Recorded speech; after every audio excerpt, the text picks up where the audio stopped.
I'm Larry and welcome to my channel where we do crafty things with a little bit of side quests. This vlog is going to be a little bit different. Less than 24 hours ago, Ducky and I sent out our save the dates. Hold your applause because that literally means that our clock is ticking. We literally have 7 months to get it together. And as a DIY girly, obviously I want to do a lot of things, but I know I can't do everything. It's just not in me. I'm not type A, I'm not type B. I might be a type F, I don't know. So today I want to do a little run through on what I have going on in my noggin. The main themes of our wedding is intimate and elegant and very personal. It's basically our first time hosting, so it's a really big deal and I want everything to be done with intention and not just because I got burnt out. Should I have been planning a year ago if that was the case? Yes, but I procrastinate sometimes. And then I also want to talk bridal matters. For this weekend I really want to get my bridesmaid proposal boxes ready. Ducky also has to get his groomsmen proposal boxes ready because everybody in the wedding party needs to feel special. Today we're also going to be sketching my bridal looks. I do need to start working on those. I don't want to work on the pieces that require a lot of fitting because I do plan on losing about 20 pounds realistically. So on top of the proposal boxes,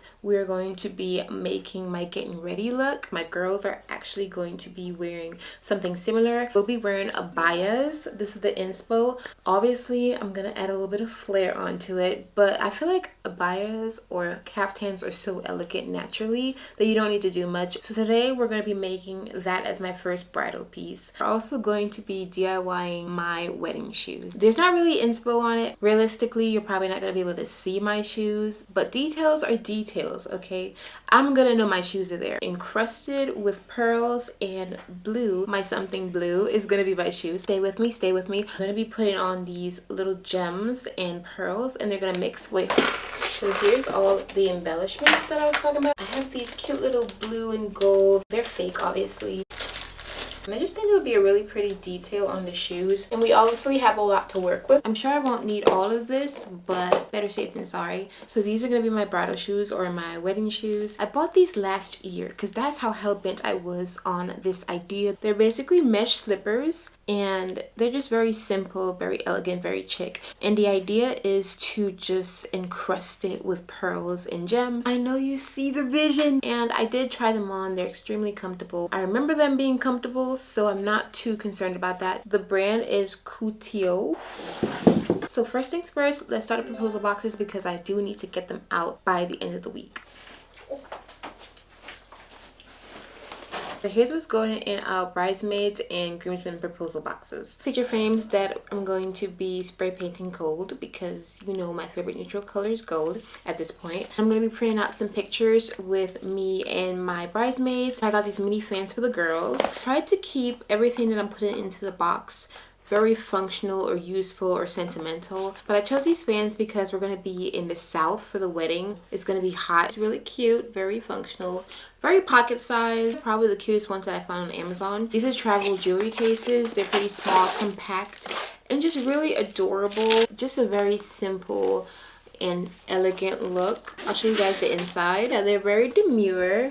Contain necklaces, rings. I promise there's going to be a price point after all this. Just bear with me. My brother's the officiant of the wedding, so I also got him a case as well. He also likes his jewelry, so I got him this really luxe looking one. Also got him these really stylish shades. They're polarized and I think he would really love it. I got a pack of these 24 karat gold eye masks. You're probably like, I get it girl, you love gold, but no, I don't think you understand how much I love gold. And then finally I got them little compact mirrors. They're cute little gold ones. I'm going to be engraving their initial or initials onto the compact and the jewelry cases. I just really think it's going to be a cute personal detail to include. Plus, who doesn't love stuff with their initials or name on it? For the groomsmen proposal boxes, I have this pack of money clips. He's doing this thing where he's going to put $1 in here and put it in the proposal box. But I'm going to be engraving their initials onto them. Finally, he picked out some whiskey glasses. They're actually pretty adorable. I'm not sure if I'm going to be able to engrave this because of the detail on it. But that's everything we're putting in our proposal boxes. Also got packs of black and white boxes to put all the proposal items and gifts in. And you can't see it, but I got a shit ton of this crinkle paper. For the bridesmaid proposal boxes, it cost around $31 per box for each bridesmaid. And in total, it came up to $126. The glasses came together, so it's really hard to divvy up the groomsmen proposal boxes prices. But in a general ballpark, I'd say average $15 per groomsmen box, which is less than $100. In total, we spent around $200 to make these proposal boxes. That does include shipping. I'm going to cry when I see how much this costs probably. So we're just gonna go ahead and start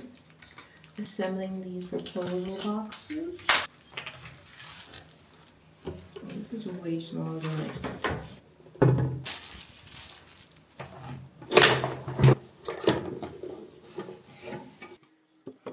As I said, we have a shit ton of this crinkle paper, so we're gonna fill the boxes a little bit.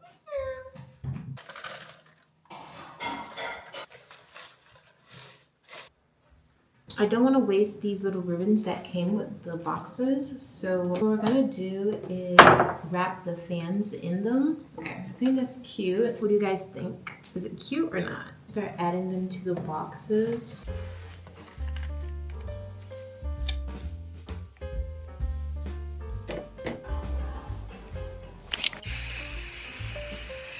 Okay, so while we wait for the frames to dry, we're gonna head out to Rossman, which is just like a convenience store here, and we can get the pictures printed there for the loaf. So we're gonna go do that really quick, and hopefully by the time we get back, they're dry and we can finish that portion of the proposal boxes. Up your clothes.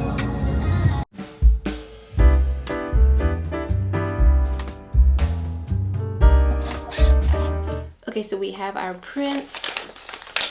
All of it is on the glossy picture paper, but we'll work with it. We also have the dates printed, and then we got the mini pictures to put in the frames, which are dry, so it is time to put these together. Yeah, I'm gonna just send these out. The day has finally come for us to figure out how to use this Cricut Joy Extra. Yes, it's been sitting in my craft storage for a while. So today we're gonna be figuring this out because I want to use this to make some vinyl writing. I feel like I'm gonna be up late figuring this out for some reason.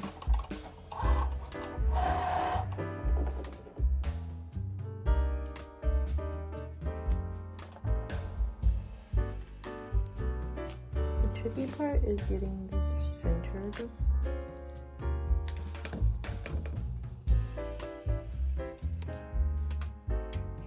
So the last thing we're going to be doing for the proposal boxes are making the fabric swatches. I have about 20 centimeters of this beautiful Bordeaux fabric. We're just going to be cutting some little squares and attaching them to the cardstock. Should only take like 10 minutes and then we'll be ready to build the boxes. I'm going to be attaching a little bit of interfacing onto the back of this material because it's a little bit stretchy.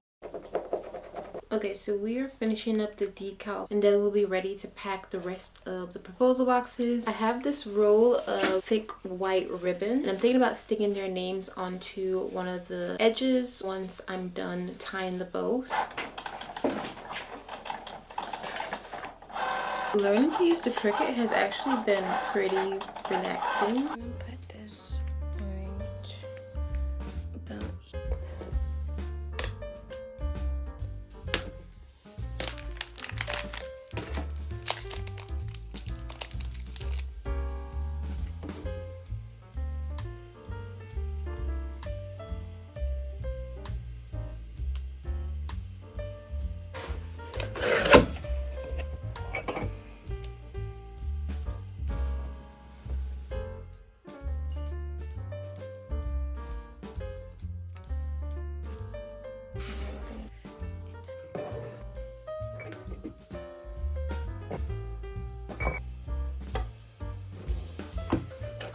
Okay, so we're about to go and finish up these proposal boxes. I have 2 more to do. We are halfway done. I'm actually gonna take out some of this filling because I think it's just crowding the box. It'll be better. I put the eye patches in this velvet bag just so, you know, just cuter. Just gonna put it here at the bottom. Take some more of this. I'm gonna add the case. We're gonna add back our fan. And now we're gonna put the picture. Use a little bit of this Velcro. Little piece. And then just stick it on the back here. Stick it right here. And then we're gonna add back our little compact mirror. I'm taking this tape off because it's clean. I need to put it in. Should sit pretty well. Then we're gonna add the color match card. And then finally, the info card and the save the date.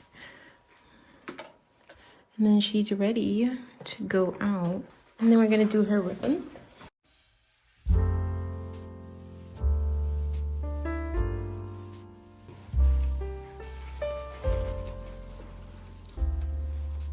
Take our transfer tape. And this is how she looks after we're done.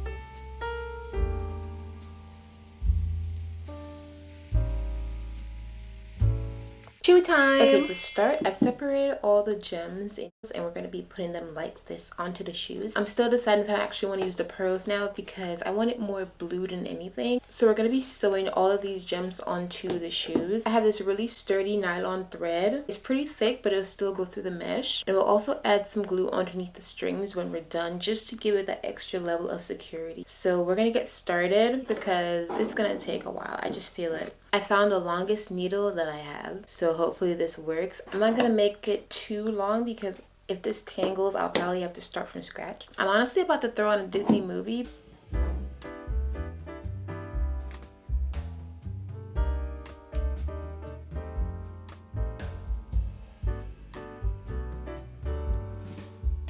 I'm not even joking when I say this is such a tedious process, but she's already looking pretty cute. Oh my gosh.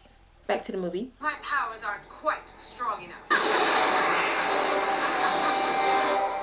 Just a quick update. She's looking really cute and dainty. It's only been 30 minutes, so we can definitely knock this out in about another hour or so, hopefully. We are now an hour and 30 minutes into this project. The good news is we're almost done with this first shoe.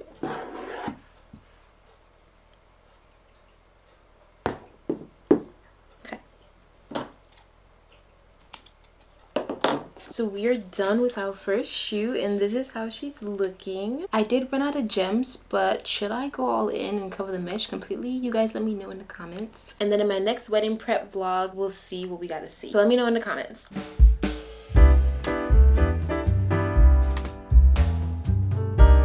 A quick dumpling break. This is my favorite snack.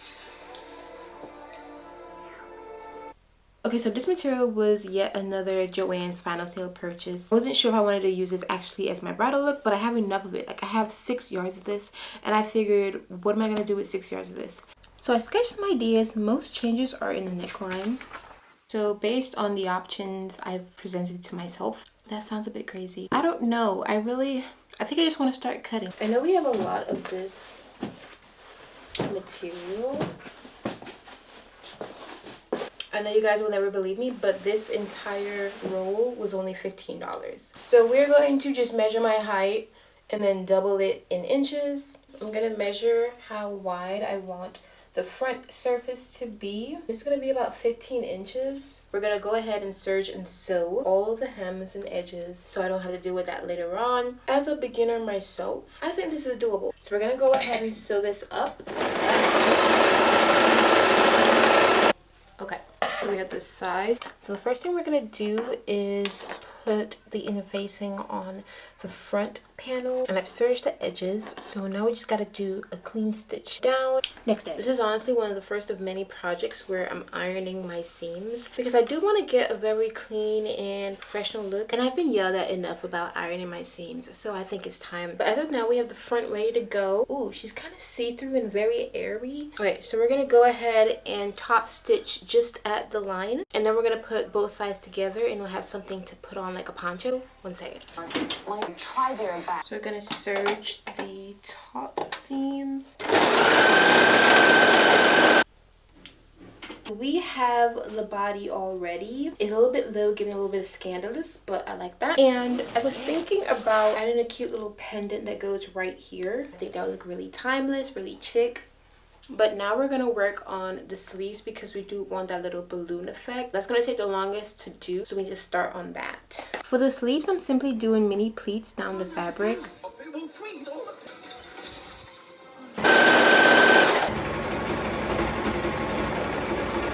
And to get that cinching at the waist, I made this really long strap to sew on the inside of the abaya. And I flipped it over with a safety pin because I don't know where my loop turner is.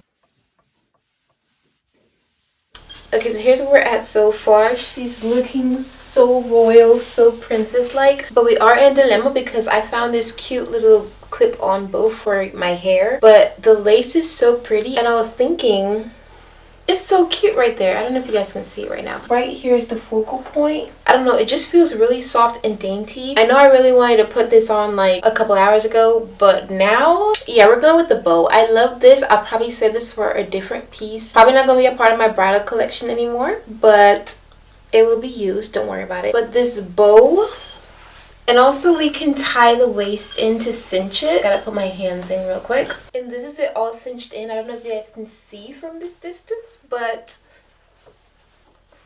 we have to do a princess twirl because why not? But back to business, because I do want to walk around the property in the morning in this, and I can't just walk around in this, if you know what I mean. So we're gonna have to make an underdress, something simple, white. Yeah, we're gonna have to go to the store. Something just fresh, simple, plain. Maybe we can make something that mimics this under top that I have, but in white, and make it a dress. Yeah. But I am loving where we're at right now. So let's hurry up and finish this before it gets dark. I found this super soft material in white for €8 a meter and got 1.5 meters to make the dress. This is how our abaya is looking, by the way. So let's get into this underdress. For the pattern, I traced the shirt I'm wearing and just extended it into a dress, then started cutting it out from the fabric. So I'm going to finish cutting this out. The material is fairly stretchy, so I'm not too concerned about cutting it too close because it'll stretch out and it should look good anyway.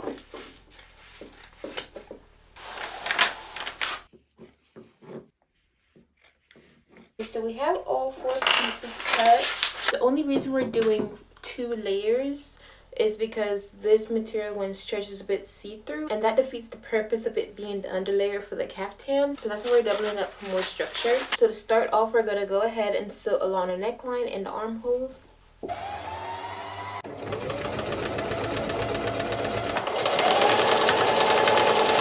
I think I'm doing like a scooped V, if that makes any sense. Like, it's not going to be sharp like on the caftan. I may have just messed it up, but it's okay. So now we just need to turn this over.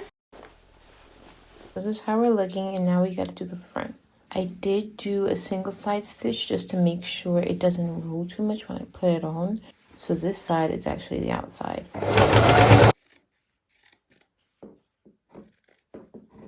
So now that we have our front and back, I'm going to be putting the front panel, which is right side out, inside of the back panel that's wrong side out. And this is going to create that seamless look that we need at the shoulders.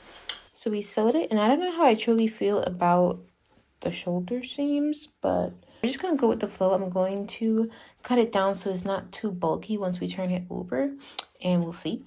So we have a dress sort of situation. We need to sew up the side seams and hem it, but basically it's a dress. So all we're gonna do is literally sew up both sides together. To make sure they're lined up, I'm just grabbing it at the armhole and starting the pinning process there. So many pins later, but we have one side pinned up. And to wrap everything up, I serged the hem, then folded it over and did a straight stitch for a clean look. Okay, so we are done with the dress. She's giving body, as you can see. So now we're gonna go put on the caftan and skip to the montage because I'm so ready.